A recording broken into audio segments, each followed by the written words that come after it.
Bom dia a todos que vieram para mais um evento do Centro de Estudos de Direito Municipal da PGM de Porto Alegre.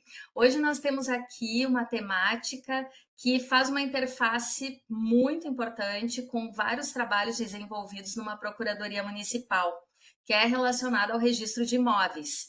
E trouxemos aqui para apresentar esse tema meu ex-colega, amigo José Paulo Baltazar Júnior.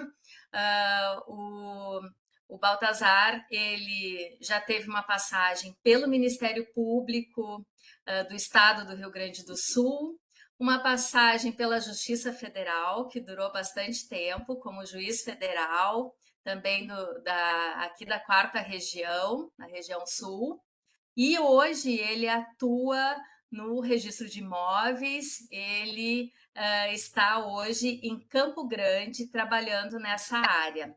E desde já eu gostaria de pedir ao Balta que passasse um pouco sobre essa experiência, né, contando um pouco da trajetória dele antes de abrir os trabalhos. Ele já está, então, há 9 anos, ele estava me falando, trabalhando nessa área em Campo Grande, no Mato Grosso. E antes de mais nada, eu só vou dar algumas orientações que mantêm os microfones mutados. Nós não temos como mutar o microfone individualmente. Tá? Então, eu peço a todos que prestem atenção nisso para dar mais conforto a todos aqui durante a fala do palestrante. As perguntas podem ser encaminhadas pelo chat, que eu vou passá-las ao palestrante oportunamente. E os certificados, para aqueles que tiverem mais de 70% de participação, são encaminhados em até 10 dias úteis. E, posteriormente, a palestra gravada, ela vai ser levada ao canal do YouTube da PGM de Porto Alegre. Bom dia, Baltazar, seja muito bem-vindo ao Centro de Estudos de Direito Municipal da PGM. Então, queria que tu te apresentasse brevemente, né, falando um pouco da tua experiência e como é trabalhar nessa área aí em Campo Grande, para a gente passar para a tua apresentação, então, que tem muito a ver com vários trabalhos que a gente faz, com desapropriação, com as reintegrações de posse, com a questão da regularização fundiária, e para todos eu acredito que é interessante saber para a vida, né? Pelo menos para mim sempre foi.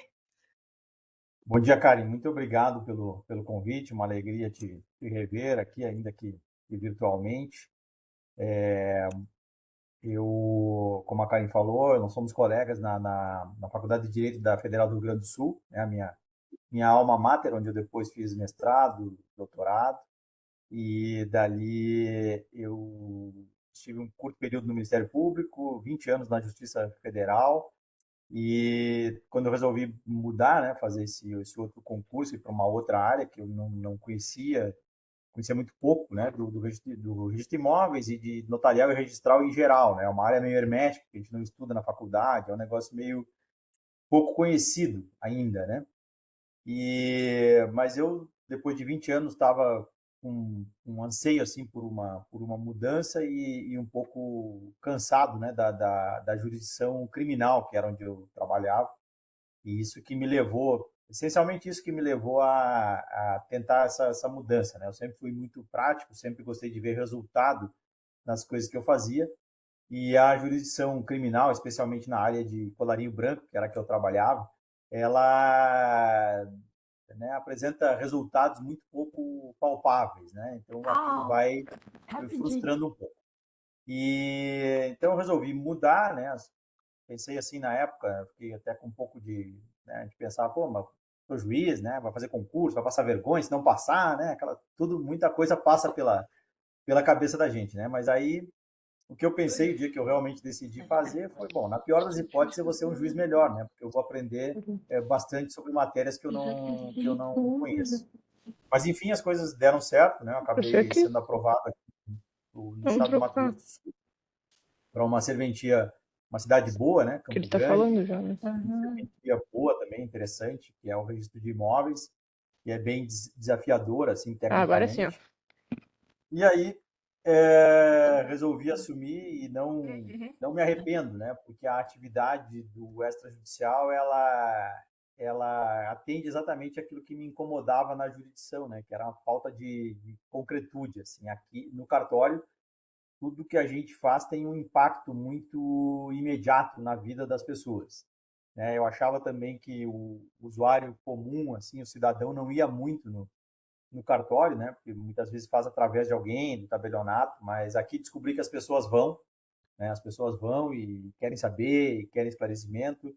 A minha zona pega vários bairros assim bem populares, né? Então vai muita gente simples. Eu acho que consegui imprimir na minha equipe uma cultura de ajudar, de buscar solução, né? De explicar para a pessoa o que ela tem que fazer, não simplesmente devolver o título, né? E dizer, ó, isso aqui não vai dar certo, né? Então muitas vezes a gente diz, né? Ó, você tem que voltar lá na prefeitura, né? Tem que pegar uma certidão, tem que isso, tem que aquilo.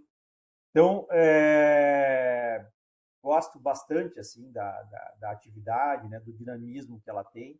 Aprendi muito ao longo desses últimos anos, né, de outras áreas, outro mundo, né, do direito privado, de direito de família, de sucessões, de contratos, né, temas com os quais eu não estava acostumado. Então, para não tomar mais tempo, acho que é isso, né? Em relação à trajetória, assim, o meu depoimento é de que a atividade extrajudicial, ao contrário do certo preconceito que existe em relação à atividade, ela é bastante interessante, socialmente muito útil, né? E permite assim uma realização pessoal e profissional para quem trabalha na área.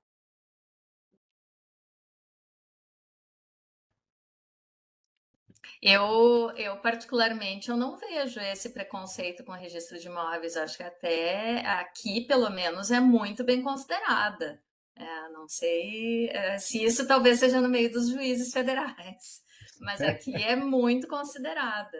Me lembro Inclusive, quando a interface da prefeitura com os ofícios é extremamente importante. Aqui a gente tem uma relação muito boa também com o município, né? Tanto com a Procuradoria quanto com a Secretaria aqui chama Secretaria do Meio Ambiente e Desenvolvimento Urbano, aqui a gente tem mais contato, né? E o município é um parceiro essencial, né? Então a gente se vale muito do cadastro municipal, então a gente tem realmente muito contato e um contato muito bom, né, aqui com a estrutura do município. Vamos passar então que tu tens uma apresentação, né? Então, Muito vamos bem. lá. Então, pessoal, o que que eu pensei aqui quando eu conversei com a Karen, né, quando recebi o convite da Karen sobre esse evento, pensei nesse tempo que a gente tem disponível de dar uma ideia, né, uma noção sobre registro, porque, como eu falei, é uma área de atuação um pouco conhecida, né? Então eu vou falar um pouquinho assim sobre o regime constitucional, sobre as funções, os atos, o registro eletrônico, né, que está sendo cada vez mais, que está se tornando cada vez mais comum, e alguns princípios, tá? Então, sobre o regime constitucional, se vocês forem olhar lá, né, o serviço extrajudicial ele tem um artigo lá na Constituição, o artigo 236. E lá o que, que a gente vai encontrar? Em primeiro lugar, o acesso por concurso público. Então, isso foi reafirmado pelo STF várias vezes. Isso foi uma luta muito grande, né? Embora já estivesse na Constituição de 88 e nas anteriores, o concurso, alguns estados faziam, outros não, né?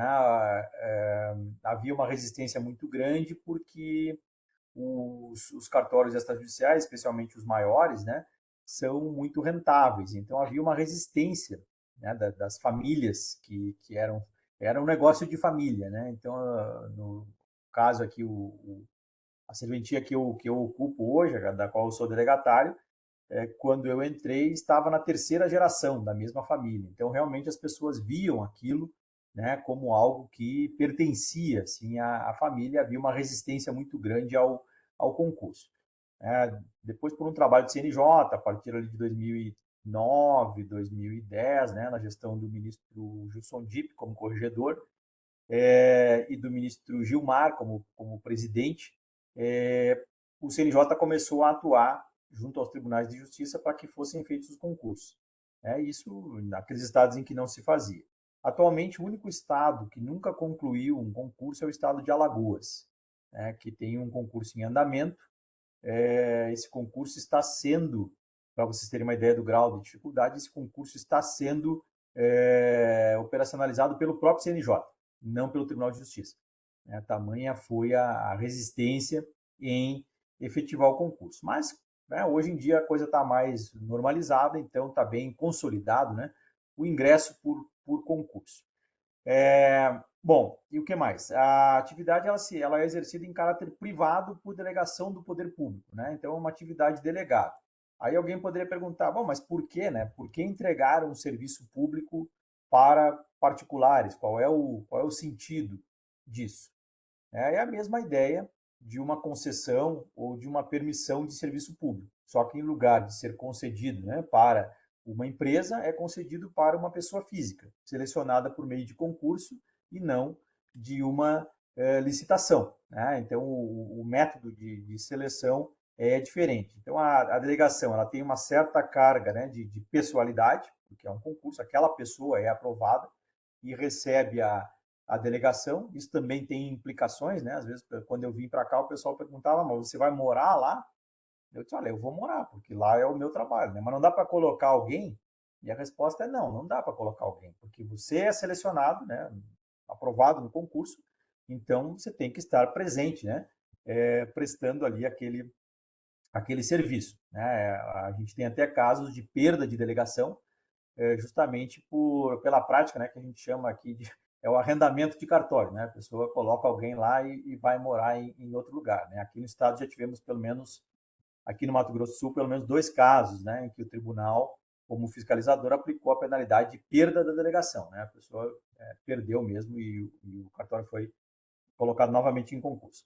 Bom, então ingresso por concurso, caráter privado, né, do exercício. Qual é a vantagem do caráter privado? É uma maior agilidade. Né? O serviço público, como a gente sabe, ele tem certas amarras, né, na contratação de pessoal, na contratação de serviços, na compra de bens, né? Isso se processa de novo, né? A Karen trabalhou muito em licitações, né? Que é um tema, claro, tem que existir, né? Em nome do interesse público, mas isso, uma gestão privada consegue ter uma agilidade maior. Né? O nosso pessoal é contratado pelo regime da CLT.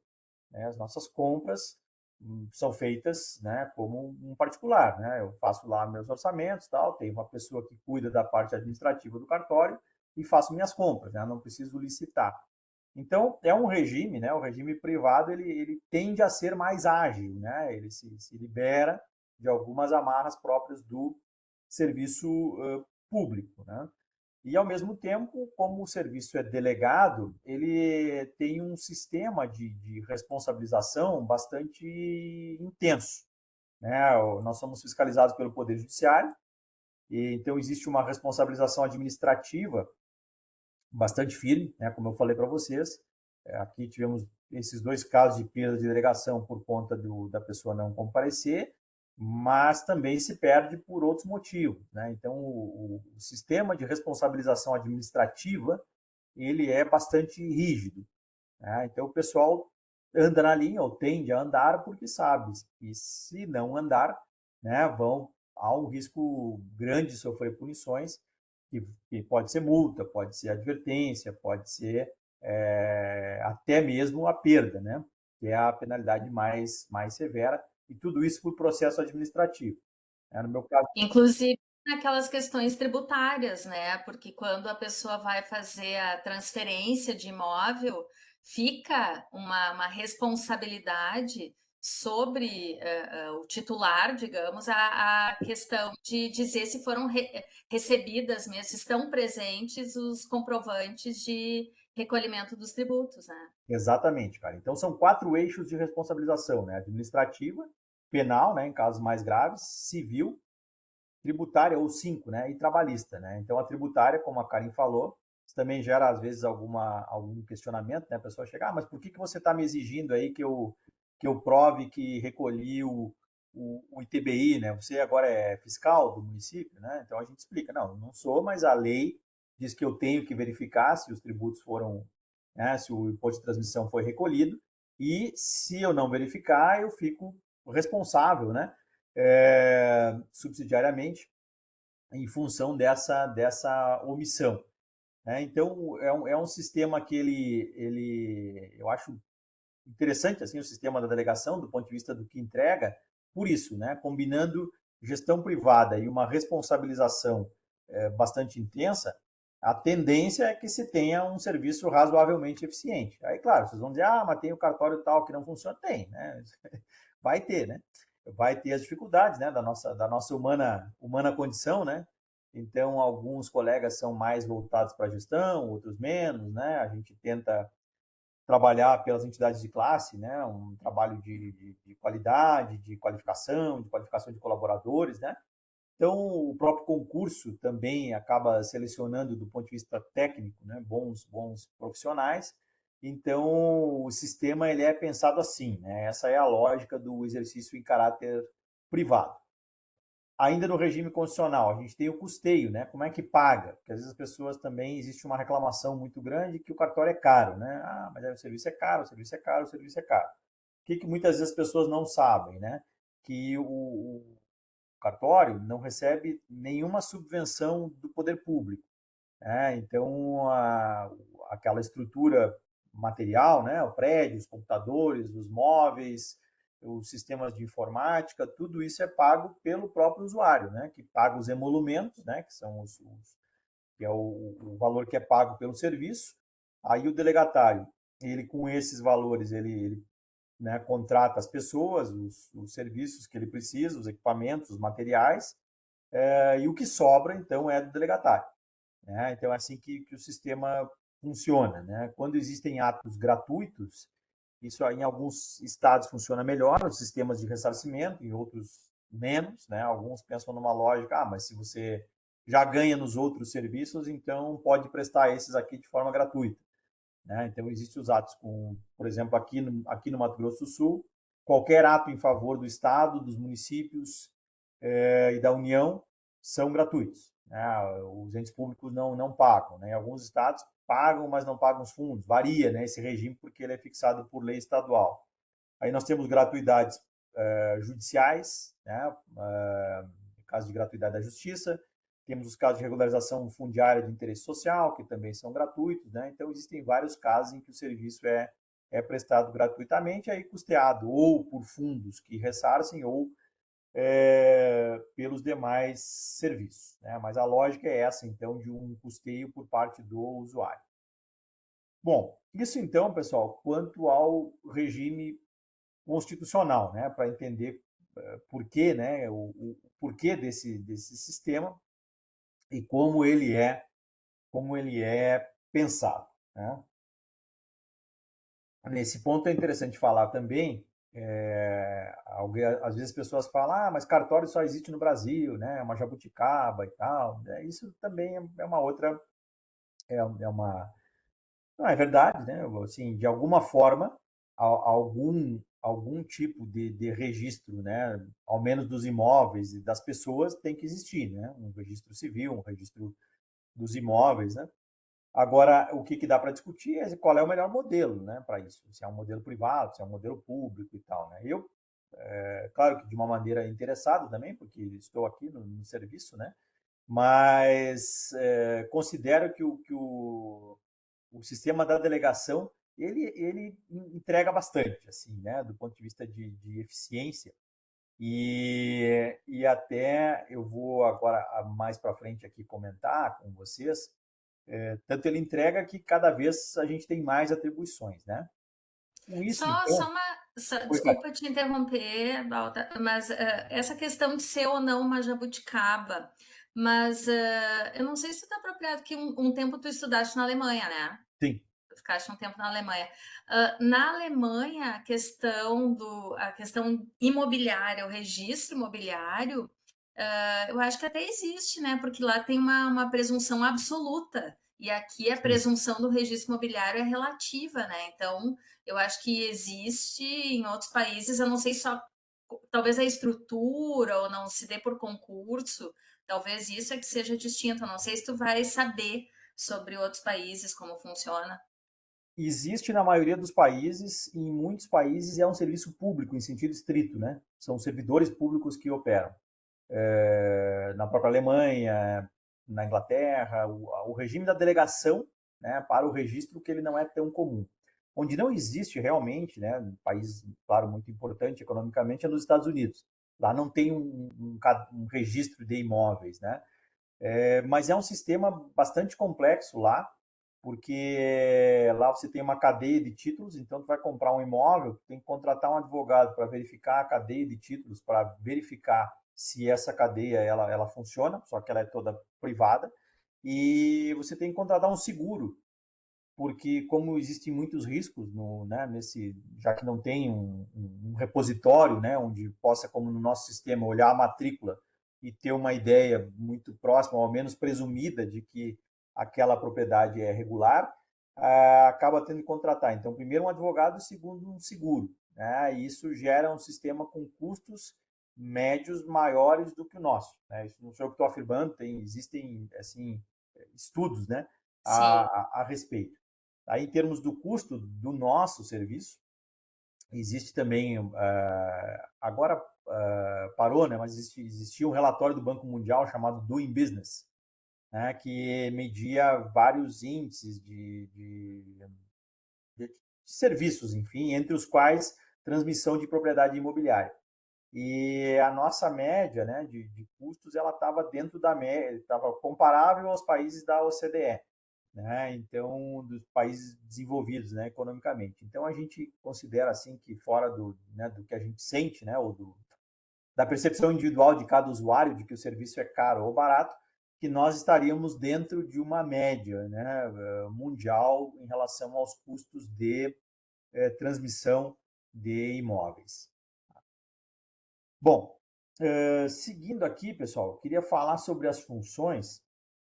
Aí, o que é a função, né, do serviço? Está lá no artigo 1º da Lei 6.015, que é a Lei de Registros Públicos, e da Lei 8.935, que é a Lei dos Notários e Registradores. Né? Então, são 4. Né? Para quem está fazendo concurso, aí, dá até para fazer um mnemônico, aí, que seria PASE, né? PASE, que é publicidade, autenticidade, segurança e eficácia. Né? Essa é a nossa missão, né? Conferir, então, publicidade aos atos. Né? Qualquer pessoa pode procurar o registro e pedir uma certidão. Né? São registros públicos, né? Como regra geral. Claro que vai ter lá exceções de sigilo, especialmente no registro civil, etc. Né?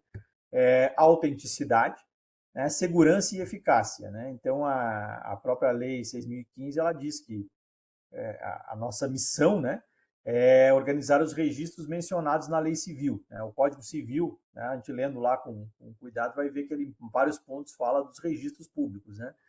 E que são mantidos, então, por esse serviço delegado.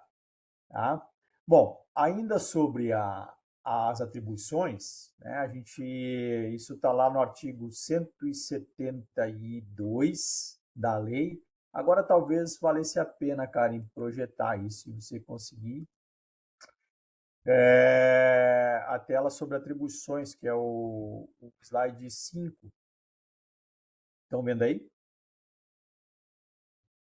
Então, ali a gente vai ter o, o artigo 172, né? Estabelece que a atribuição é fazer o registro ou averbação de títulos ou atos, né, que sejam constitutivos, declaratórios, translativos ou extintivos de direitos reais sobre imóveis, entre vivos ou mortes causa. Né? Então, constitutivos é o caso em que o título constitui o direito propriamente. Né? Então, por exemplo, no caso de uma compra e venda, né? A compra e venda do imóvel só vai se concretizar quando ele for registrado. Né? Está lá no Código Civil, a transmissão da propriedade imobiliária, ela se dá não pelo contrato, né, ou pela escritura, e sim pelo registro. Tá? A gente vai ter alguns casos de registros declaratórios. Né? O que é o registro declaratório? O declaratório é quando o direito já existe, né? Por exemplo, uso capião. Né? O direito, a aquisição já se operou, pelo transcurso do tempo, né? Da posse da posse com ânimo de usucapião durante aquele tempo.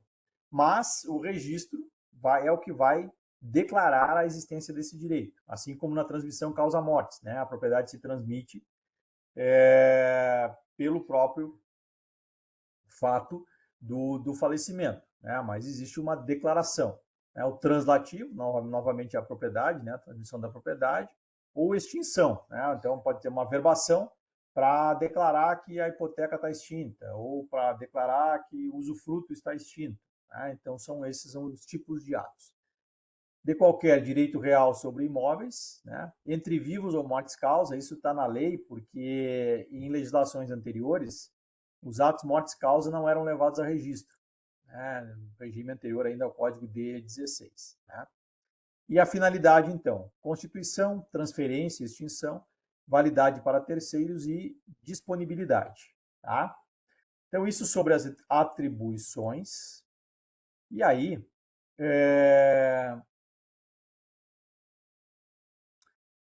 puder colocar, Karen, o item 7, por favor. Aí eu falei para vocês, né, que por que eu considero que os cartórios têm uma atuação bastante eficiente. Pode passar, Karen, para o 7, pular esse e mais um, por favor. Só um pouquinho que eu tenho que saber qual que é o 7. Ah, não. Para mim não aparece, Tá. peraí, Avança o número. 2. Peraí. É o que fala da desjudicialização. Ah, tá. Bom, aí, pessoal, o que eu... Esse. Está na desjudicialização procedimentos. Isso, tá. Muito obrigado. Bom, aí eu queria mostrar para vocês uma evidência de que o serviço ele tem uma eficiência, porque esses todos são atos que são praticados nos registros de imóveis e que isso tem se expandido, né? São procedimentos que eram judiciais e atualmente se operam na esfera extrajudicial, né? Então, nós temos a execução extrajudicial na alienação fiduciária, recentemente, por uma alteração do ano passado, pela Lei 14.711, né, que é o Marco Legal das Garantias, a gente tem uma execução extrajudicial da hipoteca, né? Temos as notificações nos loteamentos. Então, se a pessoa for rescindir, por exemplo, um compromisso de compra e venda, ou cobrar parcelas vencidas na venda de um imóvel loteado, pode fazer por um procedimento extrajudicial, né, que tramita no registro de imóveis. Usucapião extrajudicial, temos muitos em andamento com muita eficiência, né? Aqui no Mato Grosso do Sul, a gente recebe umas sentenças de usucapião judicial que tramitaram no judiciário durante 4, 5, 6 anos, né? Vamos colocar assim uma média. As nossas a gente conta em meses, né? Não em anos, a extrajudicial. Agora, mais recentemente, né, tivemos a introdução do artigo 216b, de 2022, que trata da adjudicação compulsória extrajudicial. Também já tivemos alguns casos, ainda não está tão consolidado quanto o usucapião, mas já vem funcionando. A retificação diária, que na redação originária da Lei 6.015 era judicial, atualmente é extrajudicial, né, quando não tem conflito, e o cancelamento de compromisso. Claro que todos esses casos, pessoal, são casos nos quais existe um consenso, não existe litígio. Né? Então, não é que o registro vai resolver lides, né?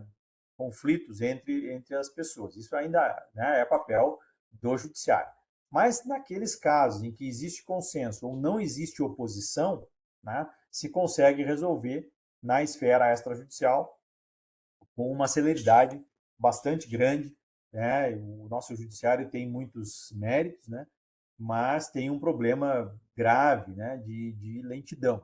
Né? Então, é uma maneira aqui da gente superar isso aí, é essa extrajudicialização, certo? Então, aqui é uma evidência, né, de que politicamente até há um interesse. Bom, atos do registro. São basicamente 3, né? Matrícula, registro e averbação. A matrícula, imagino que todos já tenham visto, né, é a certidão de nascimento do imóvel. Então, é uma ficha mesmo, né, onde ela tem no início uma descrição do imóvel, né, do lote, do apartamento, da casa, da fazenda, né, e a partir dali são praticados os atos, né, de registro ou de averbação. A lei faz uma distinção entre o que é, acho que pode tirar, Carinho, o compartilhamento, talvez porque não existe uma diferença na lei, né? Para ninguém dá muita bola sobre a diferença entre registro e averbação, só nós mesmos, né? Mesmo quando vem títulos judiciais, né? O juiz manda verbal, que é para registrar e tal, mas enfim. Em grandes linhas, o registro seria os atos constitutivos, né, de direitos, e as averbações seriam modificações, extinções, né? Então, por exemplo, vai averbar uma mudança de nome, vai averbar uma mudança do nome da rua, vai averbar um cancelamento, né? Essa seria, em tese, a grande diferença, certo? Bom, depois, queria falar para vocês dos livros, né? Dos livros e do registro eletrônico. Se vocês abrirem a Lei 6.015, ela vai falar dos livros do registro de imóveis, né? Então, vai dizer que tem o livro 1, que é o livro protocolo, o livro 2, né, que é o registro geral, o livro 3, que é para atos que não digam respeito a imóveis, mas que tem alguma relação, por exemplo, pacto antinupcial, né? Vai no livro 3, convenção de condomínio, vai no livro 3. Bom, esses livros, eles ainda existem? Em alguns estados existem, né? Mas, na verdade, o que realmente importa hoje é o livro eletrônico, vamos dizer assim, né? O protocolo. Então, o protocolo hoje é um protocolo eletrônico, né? Isso é o que mais importa. Ele é auditável, né? Então, ali tem como ver o que foi prenotado, né? E qual é a ordem, isso é muito importante. Aqui no Mato Grosso do Sul, a gente ainda imprime o livro físico, já estamos gestionando junto ao tribunal, para o tribunal nos dispensar disso. A Lei 6.015 já autoriza, mas depende de uma regulamentação do CNJ. Então, alguns tribunais já avançaram para autorizar que não exista mais nenhum livro físico, e em outros ainda não, né? Então, a gente mantém em paralelo, né, todos os atos eletrônicos. É o caso da minha serventia. Eu tenho todas as matrículas lá, a gente tem em torno perto de 90 mil matrículas, todas elas em meio eletrônico e físico, impresso porque a lei ainda exige, né? Mas a física eu digo que é mais um fetiche, né, do, do, do livro físico, porque é mais um transtorno, né, da gente ter que imprimir aquilo e tal, mas não faz mais sentido nenhum, né? Ou algumas manter como um registro histórico, né? Alguma mais significativa, digamos assim, né? É, mas assim, do ponto de vista prático, né, realmente não faz mais sentido. E com o eletrônico a gente tem possibilidades de busca, né, de automação na expedição de certidões. E nisso também, aqui eu trago uma notícia interessante, né? A Lei 13.465 de 2017 criou um órgão novo, que é o ONR, Operador Nacional do Registro Eletrônico.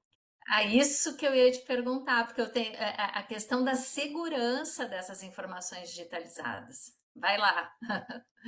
Qual é um problema que a gente tem do serviço delegado é a pulverização, né? Eu digo que é uma força é uma força e uma fraqueza, né? Porque é uma força no sentido que a gente está presente em todas as comarcas praticamente, né? Toda a sede de comarca, no caso do registro de imóveis, o registro civil mais ainda, mas qual é a fraqueza? Isso aí fica muito pulverizado e sujeito também a políticas de cada tribunal diferentes, né? Cada tribunal estadual que tem um poder de regulamentar, e com diferenças muito grandes de arrecadação também. Então, enquanto a gente tem cartórios que tem uma arrecadação boa, que o pessoal investe, que tem uma estrutura muito boa, tem alguns muito precários, né? Às vezes só tem o próprio delegatário, ele não tem nenhum colaborador, só ele. Às vezes são cartórios deficitários, que dependem de renda mínima. Então, isso gera um descompasso muito grande. Aí qual foi a ideia? Criar esse operador nacional do registro, foi criado por lei, ele funciona tem uns 4 anos. Ele é mantido com contribuições compulsórias de todos os registradores de imóveis, então a gente paga 0,8% do faturamento para o NR, o que gera um faturamento razoável. E o NR, então, o que, que ele pretende? Ele pretende ser um ente, né, que vai, ele pode colocar algumas normas, ele pode montar uma estrutura nacional, mais ou menos uniforme. Então, hoje é possível, por exemplo, você pode prenotar um título para qualquer lugar do Brasil por meio do NR, de forma eletrônica. Pode obter certidões de praticamente todo o Brasil também de forma eletrônica. Claro que aí começam os problemas, né? No caso aqui da minha serventia, que é nova, né? Ela começou em 2000. Eu tenho absolutamente tudo em meio eletrônico.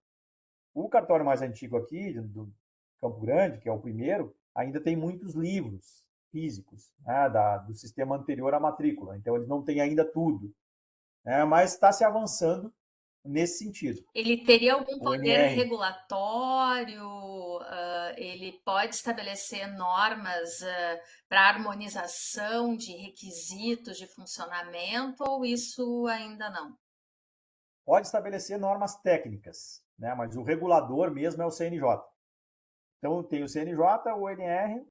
Qual é a vantagem do CNJ, né, para a gente? Quando saiu, por exemplo, a usucapião extrajudicial. Aí cada estado começou, não, faz assim, faz assado. Aí veio o CNJ e disse, não, o CNJ baixou um provimento nacional e regulamentou. Ó, o usucapião extrajudicial vai ser assim. Como o CNJ também tratou do divórcio e do inventário extrajudicial, em bases nacionais, tratou da adjudicação. Então, o CNJ tem ocupado esse espaço de regulamentação no âmbito nacional. Mas qual é a dificuldade que enfrenta? Ah, mas tem coisa que dá em São Paulo, mas não dá no Piauí, né? Porque o estado, a economia é diferente e tal. Então, assim, mas o CNJ tem tido um papel junto ao extrajudicial, eu considero bastante meritório. Assim, está mais estruturado também. Né?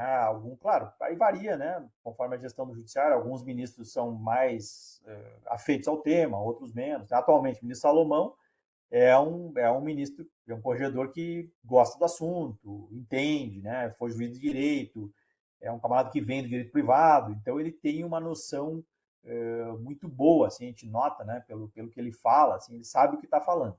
Né? E, então tem se avançado muito, né? No âmbito do CNJ, no sentido assim de uma uniformização nacional que a gente considera essencial, porque, por exemplo, a gente vai lidar com entidades nacionais, Caixa Federal, né, que opera Uhum. com crédito imobiliário. Aí a Caixa é a mesma no Brasil inteiro, né? Mas aí diz, não, mas a norma de São Paulo é assim, no Mato Grosso do Sul é assado, né? Tal lugar tem outro tipo de certidão. Então a gente tem trabalhado também institucionalmente, né, pelas associações e junto ao NR, para tentar tanto quanto possível, né, ir uniformizando e tornando o sistema assim mais amigável, né, para o usuário, mais acessível. Né? Tá dentro até de uma ideia de governo digital, né? Nós não somos governo, né, mas prestamos um serviço público. Então eu acho que a gente tem que avançar para isso, né? Sim, criar padrões, porque o que a gente percebe na realidade, na vida prática, né? Que quando se busca um registro imobiliário, tem alguns que a gente sabe que determinadas providências vão exigir o atendimento de, sei lá, 5, 6 requisitos. Em outro, tu precisa do alfabeto inteiro, assim, 15, 20 requisitos ou formas mais específicas, né? Então, existe essa diferença, e claro que tem peculiaridades locais, mas às vezes dentro do mesmo local existem registros que têm um rigor maior, talvez pelas características do seu funcionamento, do seu titular, enfim. É, e eu acho que essa harmonização não consegue chegar até essa especificidade, né? Karen, aí a gente tem um dado, né, que a independência, acho que são dois que relevam aí. Um é que a lei confere ao registrador a chamada independência técnica, né? Então Ah, sim. claro, não é como a independência judicial, né? Ela é mais, a gente funciona num regime de legalidade estrita, mas o registrador tem uma certa independência, né, para interpretar a norma e então esse é um ponto. Aí, claro, tem colegas, né? Existia um pouco, assim, acho que uma cultura mais antiga que a gente brinca, né? Que é a cultura do. Não é registrador, até digo, a nossa função é ser registrador e não devolvedor, né? Mas então realmente tem alguns colegas que elucubram assim um pouco demais, né? E de outro, às vezes, como tem essa responsabilização muito intensa, isso acaba gerando uma cultura de medo, né? Que um medo Sim. tal que paralisa, que a pessoa fica, qualquer coisa que saia do normal, não, então você vai peça para o juiz, porque eu não vou Uhum. fazer. Eu tenho medo de, né, de ser responsabilizado. Então a gente tem um trabalho também aqui, eu sou vice-presidente aqui da associação local, a gente tenta fazer um trabalho com os colegas de, olha, né, você tem que tentar resolver, tem que, né, nosso papel é criar uma solução, procurar uma solução para o usuário, dentro da legalidade. A gente tem nos nossos órgãos também um mecanismo de reclamação, né, que a pessoa pode procura a associação, a gente vai lá, conversa com o colega e tal, né, ó, quem sabe aqui, vamos fazer assim, porque às vezes é insegurança, às vezes é desconhecimento, né? Às vezes. Então, assim, existe um trabalho. Agora, claro, tem aquelas almas perdidas, né? Que não tem solução, né? Às vezes tem pessoas que procuram que, é um problema assim, tal, no município tal, que está muito difícil. Realmente, nesse caso, a gente não, né? O colega não é aberto a receber, né? Uma, a receber a associação, a gente fazer um trabalho, então você vai ter que, né? Questionar judicialmente e é isso, né? Não tem o Sim, que. seres humanos, né? Assim como os É, juízes que têm todo um regramento para seguir, a gente sabe que em cada lugar vai ter as suas especificidades e seu contexto para decisões e harmonizações aí. Aqui no estado a gente tem um trabalho forte, assim, particularmente aqui na capital, nós somos só três, né, e a gente tem uma relação muito boa, então a gente tenta muito uniformizar para evitar esse tipo de desgaste, né, o usuário vai Uhum. num e faz de um jeito, vai no outro e faz do outro. Então aqui, assim, 99% das situações a gente uniformiza, né, uma ou outra que realmente alguém, não, mas aqui realmente eu não aceito. Então, beleza, né, mas é muito raro, né. Então a gente consegue fazer isso aqui na capital e consegue, de uma certa forma, passar esses entendimentos, né, para todo o Estado. Né? Nem todos vão aceitar, mas, enfim. Essa mas é uma dificuldade grande, eu acho, essa da informatização e da uniformização de procedimentos, né, que é um resultado da pulverização. Pois é, só com relação a essa questão de harmonização e a questão da informatização, há uma busca pelos cartórios de mais automatização dos procedimentos, né? Hoje em dia a gente está muito pensando em inteligência artificial, mas na verdade a gente precisa muito de automação ainda, né? E se existe, uh, se cada um tem autonomia para pensar em questões de segurança dessa digitalização, ou se existe algo centralizado para dar segurança, para salvar todos esse arcabouço aí de documentos e tal, para que não se perca. Entendi. Existe um provimento CNJ, provimento 74, que trata de regras mínimas de segurança dos arquivos eletrônicos. Então, ele tem lá tem os padrões ali que tem que ser seguidos, tem uma classificação dos cartórios por faturamento, né? Tem 3 faixas. Conforme a faixa vai subindo, os requisitos são as exigências são maiores. Mas em todos, assim, existe um mínimo, né, de redundância de manutenção do arquivo em mais de um local. Então, no meu caso, eu pessoalmente vou um pouco além da norma, né? Então, eu tenho 3 em nuvem e mais 2 físicos, né? Um na serventia e um fora, com todo o acervo replicado. Então, a chance de se perder, eu diria que é próxima Remota. de zero, né? Mas o mínimo, assim, seria 2, né? Que é o que o Uhum. provimento exige. Exige também, daí tem regras de retorno do serviço, enfim, né? Então, existem, assim, padrões tecnológicos estabelecidos pelo CNJ. A ideia do NR é que a gente tenha isso mais uniforme, mas sem a centralização das informações, porque o acervo, primeiro porque o acervo pertence à serventia, e segundo porque existe também o questionamento com relação à proteção de dados, né? Então a ideia é de que, por exemplo, o NR possa fornecer o serviço da nuvem para o cartório, e o NR, como, né, vai contratar, sei lá, em nome de milhares de serventias, ele vai ter um preço melhor, né? Mas Uhum. o acesso vai ser por intermédio de cada serventia em nome da proteção de dados, né? Que é outra Sim. regramento, né? Que acaba influenciando aí. Então essa é a ideia, né? A ideia é de que com o NR a gente possa ter uma negociação em bases melhores, uma uniformização e uma qualidade melhor, né, em termos de tecnologia, e que isso possa ser usado por todos, né, de uma maneira mais ou menos uniforme. Mas a lei deixa um espaço para dizer, não, mas eu quero ter o meu sistema, né, mas eu vou interoperar com o NR. Isso pode, teoricamente pode. Olha Né? só, Balta, tem aqui uma pergunta que está bem pertinente ao que a gente está tratando, que é do Douglas Krum. Algumas perguntas que também correspondem à minha área. Como têm evoluído as autenticações e armazenamentos na blockchain para registros cartorários, levando em consideração a segurança dos dados? Além disso, de que forma os autenticadores virtuais e sistemas .gov estão fortalecendo essa segurança e qual é o impacto da tokenização dos imóveis na segurança e integridade dos registros? Precisaremos dos cartórios e o registro de imóveis físicos no futuro com essa tecnologia e talvez a prática desses novos meios? A gente também está com umas coisas também de propriedade, né, diferentes hoje em dia. Esse é o grande dilema, né? Acho que ninguém sabe ainda exatamente qual vai ser o impacto, né, dessas novas tecnologias no registro. Né? O que a gente tem assim? Com relação a.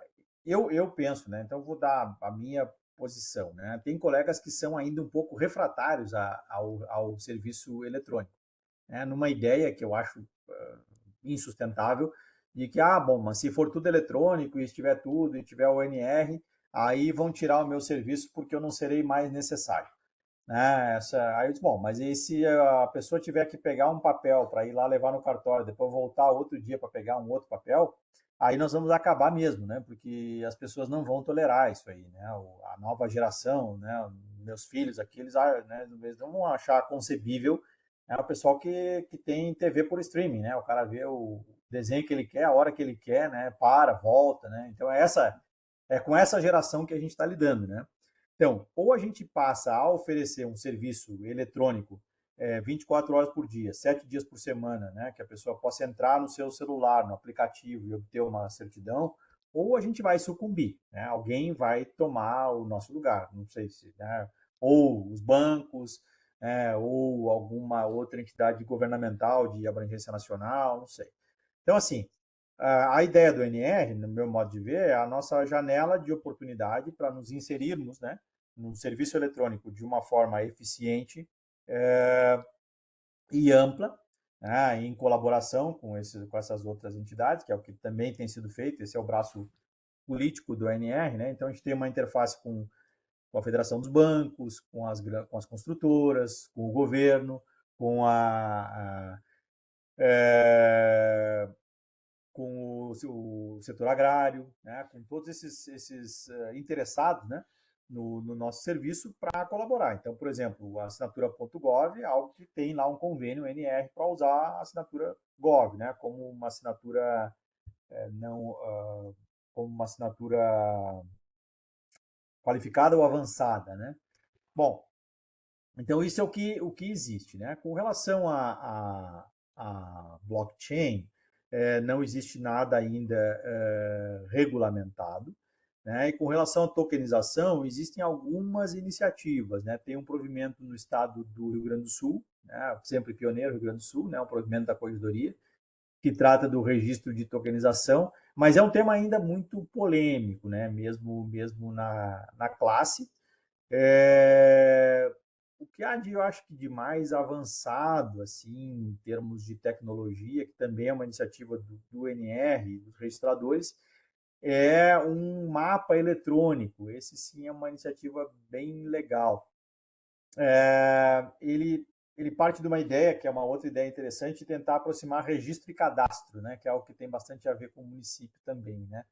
Então, ele usa, por exemplo, dados de vários cadastros municipais, dados do INCRA, dados do DENIT, dados do Cadastro Ambiental Rural, né? Então, a ideia seria mais ou menos o seguinte, que você pudesse entrar num mapa, né? Você abre um mapa no seu computador, clica lá num determinado local e ali vai aparecer o íconezinho da matrícula do imóvel, de quando ele foi negociado, entendeu? Então, assim, existem muitas iniciativas, né? E o NR vai ser o grande centralizador disso para a gente já conseguir avançar em termos de tecnologia. O papel do registrador nisso aí, né? O que, que eu acho que vai continuar? Qual é o. Acho que como já está quase terminando o nosso tempo, né, Karim? Eu vou dar uma palavrinha aqui sobre qualificação, né? Porque qual é a nossa principal tarefa, né? E por que, que o registrador devolve os títulos, né? A Karen falou, né? Com todo o alfabeto ali de exigências, né? A principal atividade do registrador é chamada de qualificação do título, né? Então vem uma escritura, vem uma certidão de regularização fundiária, vem um título judicial, né? Um mandado. O título ele é qualificado, né? O que, que é qualificado? O registrador faz um exame da legalidade daquele título. E daí ele diz, vou registrar, não vou registrar, né? A qualificação positiva ou negativa. No nosso jargão, o pessoal fala vai dar registro, né? Então, doutor, esse aqui não vai dar registro, né? O pessoal me diz aqui. Então, ali, quando a gente tem uma qualificação positiva, né? Quer dizer que o título está formalmente apto, será registrado. Negativa, se faz uma devolução e diz para o usuário, você tem que arrumar aqui e ali e tal, você tem que resolver esse problema para que o título possa ser registrado. Essa atividade ela é muito importante, por quê? Porque uma vez que entrou na matrícula, há uma presunção de veracidade do registro. Né? O que a Karen falou da presunção lá na Alemanha, a nossa não é tão intensa, mas ela está lá no artigo 252 da lei. No momento que a pessoa pega a certidão e diz, este é o proprietário, eu presumo que aquilo é verdadeiro, até que seja anulada. Então, você tem que ter um filtro, né? Esse é o papel do registrador, né? Como gatekeeper, né? É o guarda ali do portão do registro, para evitar que títulos imperfeitos entrem e recebam essa presunção de legalidade, gerando problemas para o tráfico jurídico. Né? Então, essa é a nossa missão. Né? É a pessoa dizer, como me disse um usuário, eu acreditei na matrícula. Não, o senhor acreditou com razão. Nesse caso, a matrícula estava errada, né? E eu tive que indenizar a pessoa. Mas, porque o erro era nosso. Né? Mas, assim, a ideia é essa, né? Que a gente faça uma verificação cuidadosa e esse papel, com ou sem registro eletrônico, ele de alguma forma ele vai se manter, né? Acredito eu, né? Que a gente pode avançar na própria qualificação, tem casos em que ela vai ser mais automatizada, né? Nos extratos, enfim, mas vai existir ali uma carga, né? Que vai exigir a participação ainda pessoal de alguém habilitado para qualificar o título, né? Que é a nossa missão principal.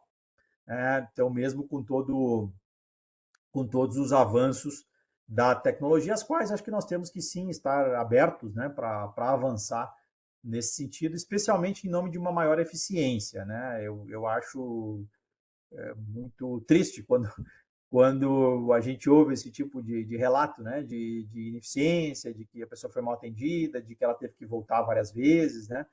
De novo, assim, a minha alegria é ter notado ali que fico feliz que na serventia da qual eu sou delegatário, a gente acho que conseguiu imprimir essa marca, né? Porque às vezes acontecem situações, já tinha uma pessoa lá que foi ali, perguntou e tal, daí a pessoa disse, o atendente disse, o imóvel não é nosso, não está na nossa área.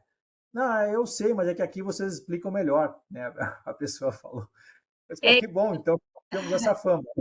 é isso que eu acho que vem nessa linha uma pergunta aqui da Giovana, que ela diz assim, doutor, quanto ao uso capião, em quais casos é admitido pedido de reconhecimento extrajudicial e, de modo excepcional, pode tramitar em registro diverso ao do local do bem? Não, o uso capião, em todos os casos em que ele é possível na via judicial, ele é possível na Na extrajudicial, extra. né? Desde que, aí é o ponto, né, que a gente trabalha na zona do consenso, né? Então, se houver a gente intima o proprietário registral, né, notifica o proprietário registral, para que ele fale alguma coisa. Se ele se opõe, né, se existe uma discussão, uma lide, aí tem que ir para o judiciário. Então, né, outra é quando a gente tem discussão quando tem composse, né, entre filho, companheira, mais de um filho, e ali há uma discussão também, né, a gente admite desde que haja consenso, né? Ou não oposição, né? O silêncio do proprietário registral é suficiente. E a segunda era quando A quitar, questão se querido? pode ser em outro, se pode ser em Ah, outra serventia, outro lugar, diferente do não, tem que local do ser imóvel. na serventia tem que ser na serventia do local do imóvel. Essa também é um princípio de territorialidade, né? Um princípio geral do registro de imóveis. Ele tem uma competência territorial, então mesmo que o cartório não seja o mais satisfatório, a pessoa, né? Isso me aconteceu também, né? Uma senhora ficou contrariada porque ela não foi possível registrar o título, e ela disse, eu vou levar meu imóvel para outro cartório. Eu disse, bom, infelizmente, a senhora não vai poder, né? A senhora vai ter que me aguentar aqui, ou a senhora pode questionar para o juiz, né? Se o juiz disser que é para registrar o seu título, a gente, né, faremos aqui com toda tranquilidade, né? Mas não dá para levar para outro cartório. E eu vou fazer uma pergunta, aproveitando uma pergunta aqui da Simone, que fala assim, se que tu traz, né, da tua profissão de tanto tempo de juiz federal, se isso gruda um pouco, né, na função de tabelião, porque também é uma incidência de muitas comarcas onde juízes se tornaram tabeliães.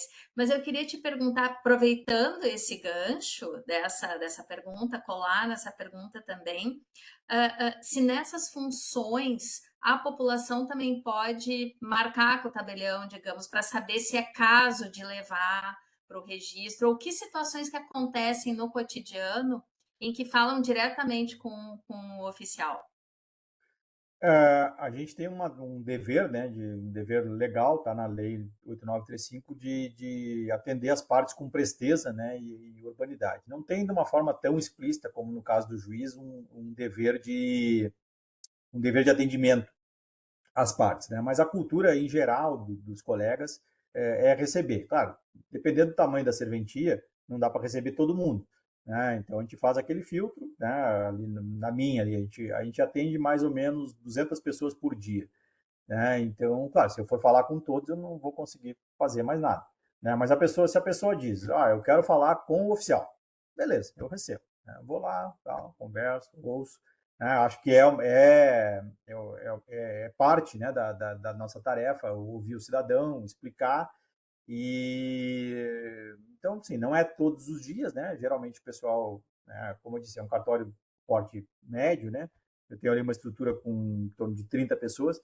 Então, eu tenho ali um responsável pelo atendimento, que resolve bastante coisa, tem uma substituta que também resolve, mas se quiser falar comigo, eu recebo, né? Eu falo. E é o estilo da maioria, mas aí, de novo, né, cara, é aquela coisa, né? Tem colegas que não recebem, né? Que não falam com ninguém, que não atendem, né? E sobre a questão, né, para mim é inevitável quase comparar, né, a magistratura com a minha atividade atual, porque eu entrei na magistratura muito novo, com 23 anos. Então foi onde eu me formei, né, como profissional, assim, foi onde eu e numa escola muito boa, né, que é a escola da Justiça Federal da Quarta Região, que é uma justiça muito que funciona muito bem, né, que é dinâmica, enfim. Mas é inevitável para mim eu, né, comparar as atividades e tal, né? Então, no início aqui eu tinha que me segurar muito porque eu queria resolver, né? Daí às vezes eu disse, isso aqui não dá, né? Aqui eu estou num regime de legalidade estrita, né? Eu não sou mais juiz, né? Se eu inventar muito aqui eu vou ser responsabilizado, né? Então tem coisas que não dá, né? Os limites são assim mais nesse sentido mais estreitos, né? Mas eu tentei criar sim, isso sim, né? Essa cultura de, ainda assim, de tentar tanto quanto possível é, resolver, né? E, e entregar uma solução, né, para o usuário, né? Então isso para mim está muito presente, né? E olha só, aqui a Kátia coloca uma questão que eu acho que envolve um dilema nessa relação entre o juiz e o cartório, o registrador, né? Tive uma determinação judicial que mandava averbar uma doação em divórcio que foi negada pelo cartório. O tabelião não quis averbar a ordem judicial. Isso Pode é acontecer isso? Como é que é essa relação? tem uma discussão que é a seguinte: o título judicial está ou não sujeito à qualificação pelo registrador, né? A resposta dos tribunais, de modo geral, e da doutrina é que sim, que o título, mesmo o título judicial pode ser, está sujeito à qualificação, né? Então, o que a gente faz? Recebe o título judicial, muitas vezes ele tem problemas, né? Ele tem problemas como por exemplo, uma usucapião de parte do lote em que não tem a descrição, né, da parte que foi usucapida, tá? Então, vem lá, aí eu digo, olha, não tem como eu fazer, eu registrar, porque eu não tenho as medidas, não tenho as confrontações, eu também não posso inventar, né, e passou aquilo lá, né? O que eu faço? Eu devolvo e digo, olha, senhor juiz, né? Só que eu tenho a minha técnica, como eu conheço o juiz, que alguns colegas fazem? Faz uma nota de devolução, dizendo, tem que fazer isso, aquilo e tal, se não quiser, cita dúvida. E claro que o juiz fica bravo. Eu faço um ofício dizendo, senhor juiz, a fim de viabilizar o cumprimento da ordem, solicita a vossa excelência, que tal, papapá, faço ali um salamaleque, né? E, Até e porque tu aí, já teve do outro lado do balcão, né? é, eu conheço essa gente, né? Então aí eu devolvo ali com um formato assim, né, mais adequado, vamos dizer, a figura, né, do juiz, que merece, claro, todo o nosso respeito, né, pela posição que ocupa. E aí eu digo por que não vou registrar. Bom, duas coisas podem acontecer. Uma, o juiz dizer, realmente tem um problema aqui e mandar arrumar. A outra é o juiz dizer, eu não quero saber, eu estou mandando e é para registrar. Aí se o juiz disser assim, aí eu registro conforme a ordem judicial, entende? Então, Sim. existe fazem uma distinção entre título e ordem judicial. Se o Uhum. juiz diz, é para registrar, eu não quero saber de mais nada, então eu registro. No futuro, né, se vier o tribunal como fiscalizador e disser, como é que você fez esse absurdo? Eu fiz porque o juiz mandou. Então, se, né, quem não gostar, daí que reclame com o juiz. Sim, Né? numa comarca menor em que existe, fatalmente vai existir, tu vai conhecer os juízes que estão trabalhando com a matéria, até dá para estabelecer essa relação e eles saberem que tu tem critérios, né? Que tem essa questão da qualificação, então talvez exista essa troca com o julgador, né? Mas talvez em comarcas maiores isso eventualmente possa ter algumas dificuldades, né? Nem Tem. todos entendem o que é o necessário, os requisitos e qual a relevância desses requisitos que devem estar presentes para poder fazer o registro, né? Imagina um imóvel sem a descrição. A questão tributária que falaste, né, Caio?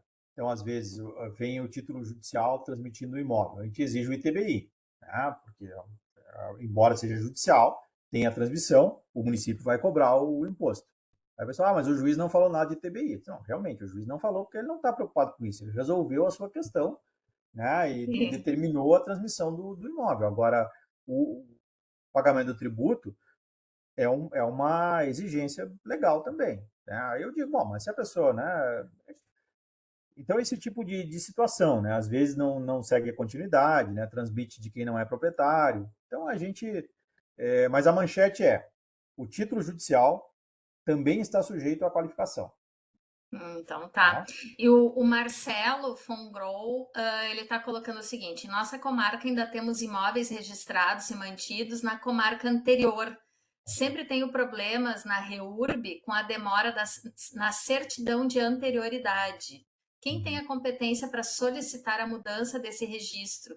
Talvez, não sei se ele está falando de Porto Alegre e Viamão, que tem uma região ali que passa para um, volta, passa para Uhum. outro, né? E é uma área, eu acho que de muito reúrbio, eu imagino que ele esteja falando disso. É muito comum e gera realmente muito transtorno, né? Porque o que acontece? Quando cria um cartório novo, o acervo do antigo cartório continua lá, né? Então aqui onde eu estou é o terceiro de imóveis de Campo Grande. O primeiro é o mais antigo, então eu tenho muitos imóveis que ainda estão matriculados no primeiro. E gera bastante confusão, né? Porque a pessoa vai lá no terceiro porque a zona é do terceiro. Daí a gente fala, não, seu imóvel está no primeiro. Daí a pessoa vai lá no primeiro, pega uma certidão. Só que às vezes vai lá, chega lá, o funcionário do primeiro diz, não, não, isso aqui é zona do terceiro. Pode ir lá. Não, mas eu já fui. Tá? Então é confuso mesmo. Né? A certidão é emitida pelo cartório onde o imóvel está matriculado. Né? Quem pode pedir para abrir no novo?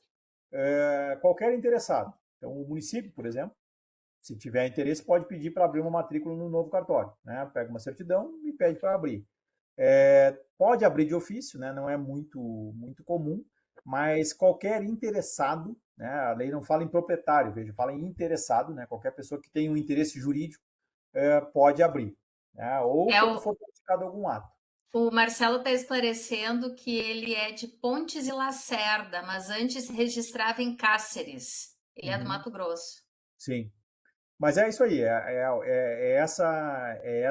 regra é sempre a mesma, né? Então, enquanto não, se você quiser, se para facilitar, às vezes aqui acontece, a pessoa vai lá no terceiro, que é o meu, né? Pede, eu quero que abra a matrícula, só quero que abra uma matrícula nova. A gente abre, né? Não tem problema nenhum. A pessoa paga lá os emolumentos, ele traz a certidão do cartório anterior e a gente abre uma nova, comunica, né, para encerrar a matrícula no cartório originário. Né? Então, você pode pedir para abrir uma matrícula na nova circunscrição, independentemente da prática de qualquer ato. E pode também pedir provavelmente já está funcionando, pode pedir a certidão de modo eletrônico, né, pelo NR. Né? Então, sem precisar de deslocamento físico, né, até o cartório. Assim, estou supondo que já esteja integrado, né? Mas aí Cáceres, né, é um município grande, né? Muito provavelmente, eu imagino que a serventia esteja aí bem informatizada.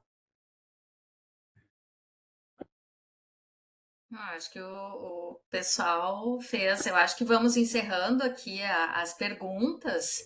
É, ah, tem algum ponto mais que tu gostaria de destacar? Talvez alguma curiosidade, alguma situação muito inusitada que tenha acontecido durante esse período que tu estás aí, que talvez tu não imaginasse que pudesse surgir na vida profissional, alguma curiosidade, enfim.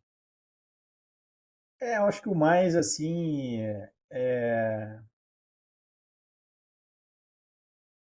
não, acho que o interessante mesmo é esse contato com as pessoas, assim, e acho que o mais inusitado que eu não imaginava, bom, uma coisa que é comum, que eu imaginava que não acontecia, era a pessoa comprar o imóvel errado, entendeu? Então a pessoa acha que comprou a casa da esquina, mas ela comprou a casa do lado. E ela mora na casa da esquina há vários anos. Né? Daí ela vai vender um belo dia, né? E quando ela vai vender, a pessoa diz, não, mas essa não é a sua casa. Não, é sim, porque eu moro lá, né? Faz 15 anos. Não, não é, o senhor é dono da casa do lado. Então, assim, documentalmente, a pessoa comprou outro imóvel. Né? E eu achava que isso aí era muito raro. Eu já tive, eu acho que uns mais de 10 casos. Nossa, Então, o que acontece? Né? A pessoa está lá, está vendendo um loteamento e tal, e aquilo vai indo, né? De roldão. E as pessoas não conferem o documento. A gente recebe, a gente também não vai ver onde que é, né? A gente faz conforme a documentação. Então, essa é uma situação que é relativamente comum, assim, e que ela é complicadinha para resolver, porque na visão mais formal, assim, mais estrita, seria um caso de, bom, o negócio está perfeito e acabado, você tem que agora permutar ou comprar de novo, pagar imposto, fazer nova escritura e tudo. olha o Né? pessoal dizendo aqui, a Rafaela dizendo aconteceu na minha família, e a Simone referindo que no litoral é comum, comarca de Capão da Canoa, vários casos vão para mediação. Então essa é uma situação que é bastante inusitada. E outra que tem bastante aqui em Campo Grande é de imóveis que eram da Rede Ferroviária Federal, que foi sucedida pela União, que são imóveis que não têm matrícula, e ninguém sabe onde é que está, porque as matrículas, a lei tinha uma regra, a lei 6.015, de que as matrículas das vias férreas, né, e das áreas adjacentes ficavam no cartório do início da linha. Só que as ferrovias, elas vão se ligando São uma na outra. longas, né? E ninguém São sabe onde é o início da linha, né? Então, e nem a União não sabe. né, que tem esses imóveis. Então, tem casos em que a União, por não saber se ela é dona ou não do imóvel, como sucessora da rede ferroviária, ela vende a posse do imóvel. Isso está na lei de liquidação da rede ferroviária. A União vendeu a posse para uma pessoa que está lá. E a pessoa vai lá no cartório e diz: eu quero registrar aqui o meu. Não, mas o senhor só tem a posse. Não, não, mas eu comprei. Eu fui lá na SPU, lá eu comprei da União. Foi no... E a pessoa só tem a posse, né? Então, como em tese é da União, também não cabe uso capião, é um negócio muito confuso, né? Esse eu tenho uma lida aqui com a SPU, até teve uns casos em que eu tentei resolver, a SPU não gostou da minha solução, daí e agora tem uma dúvida, né, na Justiça Federal para resolver como é que faz isso aí. Né? A última tese que eu achei boa da AGU é de que poderia, como o imóvel não é da União, ele não está registrado em nome da União, né? Ele não tem dono, né? Não se sabe. Que então caberia uso capião, porque não seria um imóvel público. Aí eu disse, bom, se a Uhum. própria AGU está dizendo isso, então acho que é uma ótima solução, né? Eu falei para o usuário, então acho que o senhor entra com a... Nesse caso, eu acho que eu não vou fazer extrajudicial, não.